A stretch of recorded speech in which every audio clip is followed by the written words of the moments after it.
बिस्मिल्लाहिर्रहमानिर्रहीम। Welcome to English with sir Haroon. ये दो जुमले हैं, I lived in Peshawar for 2 years and I have lived in Peshawar for 2 years। ये जो जुमला है ये सिंपल पास्ट में है। आई लिव्ड, यहां हेल्पिंग वर्ब नहीं है, directly second form of verb है। और ये जो जुमला है I have lived in Peshawar.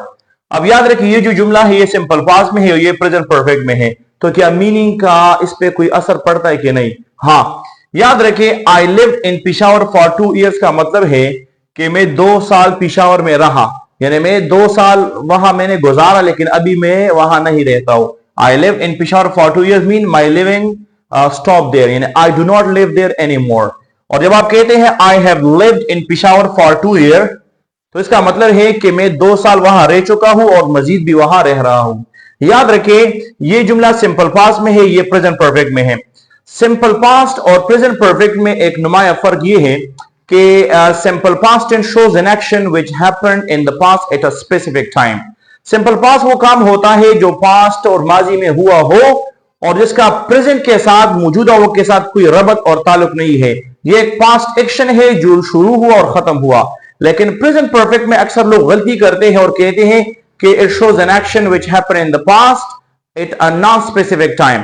ये बात किसी हद तक ठीक है कि वो काम सिंपल पास्ट वाला और प्रेजेंट परफेक्ट में दोनों का काम हुआ है, लेकिन याद रखिए प्रेजेंट परफेक्ट का सिंपल पास्ट के साथ जो मेन डिफरेंस है वो ये है कि present perfect tense shows an action which happened in the past at a non specific time but it has a present effect, reaction और connection.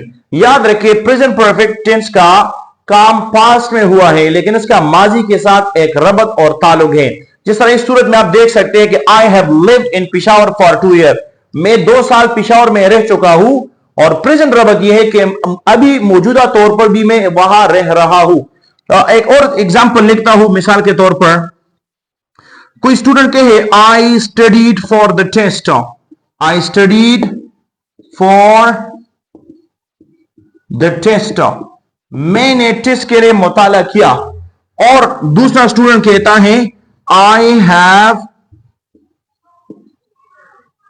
Studied for the test, I have studied for the test. अब अगर आप student से पूछे तो वो कहता है कि ये सिंपल पास्ट है, ये प्रेजेंट परफेक्ट है, लेकिन डिफरेंस क्या है? याद रखिए आप जब भी प्रेजेंट परफेक्ट टेंस को देखते हैं तो आपने इसमें जो प्रेजेंट रबत और कनेक्शन होता है इसको जरूर आपने देखना है। यहां ये है I studied for the test, मैंने टेस्ट के लिए मुताला किया। I took the test and the result may be have been announced.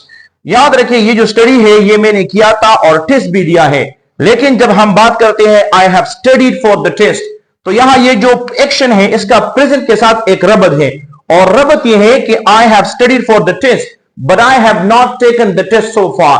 तो याद रखिए बुनियादी बात यह है कि जब भी आप प्रेजेंट परफेक्ट को देखते हैं तो present perfect tense shows an action which happened in the past but has a present connection. तो आपने प्रेजेंट परफेक्ट में प्रेजेंट कनेक्शन को जरूर देखना है। यह सिंपल पास्ट नहीं है कि आप बस एक काम हुआ है और टाइम मालूम नहीं है। यह बात ठीक है कि काम हुआ है और टाइम मालूम नहीं है, लेकिन जो लाजमी बात है वो ये है कि इसमें आपने इस बात को याद रखना है कि प्रेजेंट परफेक्ट का प्रेजेंट टाइम के साथ एक रबत और ताल्लुक है। अगर ये पास्ट एक्शन जाहिर करता था फिर तो सिंपल पास्ट ही काफी था। तो इससे मालूम होता है कि जब ग्रामरियन ने प्रेजेंट परफेक्ट को इंट्रोड्यूस किया है इसका मतलब है कि एक खास फंक्शन के लिए है, और फंक्शन ये है कि present perfect tense shows an action that happened in the past but has a present connection और it is connected with now. कोई काम हुआ पास्ट में है लेकिन इसका प्रेजेंट के साथ एक रबत है। मिसाल के तौर पर कोई आपसे कहता है लेट्स प्ले क्रिकेट, तो आप कहते हैं no I have hurt my hand, मैंने अपने हाथ को दुखाया है, यानी आई हैव हर्ट। तो इसका मतलब है काम तो पास्ट में आपने किया है, लेकिन इसका मौजूदा एक रबत है कि now the result is present, you can not play any more. So present perfect tense में आपने जरूर रबत को देखना है। I hope you got the point. If you really like the video please share it with your friends. Thank you for giving us your precious time. Thank you.